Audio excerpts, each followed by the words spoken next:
Hey there, Psych2Go family. Welcome back. We at Psych2Go look forward to your continued love and support. With that said, let's begin. A lot of us feel like we don't deserve to have our dreams come true or have good things happen to us. And sometimes no matter how far we've made it or how much we've already accomplished, we still don't feel content. Why is that? The answer isn't an easy one. Most likely, it's when we grapple with feelings of self-loathing. Self-loathing is defined as hatred for oneself that often manifests as anger, self-sabotage, a negative view of oneself, and low self-esteem. It's important for a person to be aware of their feelings and attitudes towards themselves so they can start to change for the better. Here are 7 signs you may be suffering from self-loathing and just don't know it. 1. You tear yourself down. Self-hate makes you your own worst critic. Keeping an eye on your shortcomings is a good thing, but not allowing yourself room to breathe stems from an immense dislike for your current self. You think extremely harsh things about yourself and indulge in self-pity a lot, so much that tearing yourself down has become a daily habit for you. Everyone makes mistakes, but you're so hard on yourself that you can't forgive yourself when you mess up. You're quick to blame yourself whenever something goes wrong, even if it's not your fault. You never commend yourself for a job well done, but rather criticize yourself for even the tiniest of mistakes. You're plagued by feelings of guilt, worthlessness, and inadequacy that manifest themselves as frequent complaints about yourself and your life. 2. You feel insecure around others. If you find that other people make you feel insecure about yourself a lot, it might be time to ask yourself why. Most likely it's because you're constantly comparing yourself to them and feeling like you'll never be able to measure up, no matter what you do. Subjecting yourself to this kind of harsh judgment is a definite sign that you hate yourself.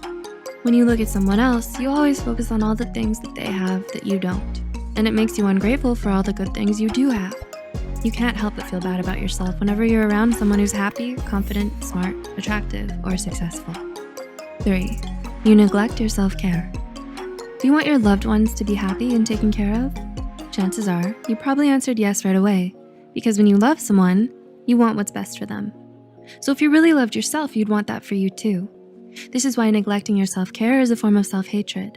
You don't sleep well, you're not eating right, you don't exercise, you don't try to look nice for yourself, and you don't do things that make you happy. It's not that you don't have the time or can't be bothered enough. It's more about refusing yourself the pampering because of a deep-seated grudge with yourself. Since your insides are at war with you, it only seems right to let yourself show it outwardly as well. So when you look in the mirror, all you see is a haggard reflection, unworthy of love, and that's how you like it. 4. You don't let yourself be happy. You're a pessimist who's quick at finding the negative aspect in every situation. You're wary of compliments or praise because it seems mocking. You don't see yourself in a positive light and refuse to believe what others say. However, you do take their criticism to heart because it reinforces your view of yourself. You're not comfortable letting other people help, as you believe your troubles are yours alone and you deserve them. You find it hard to feel good about yourself. And this is what sucks all the joy out of your life.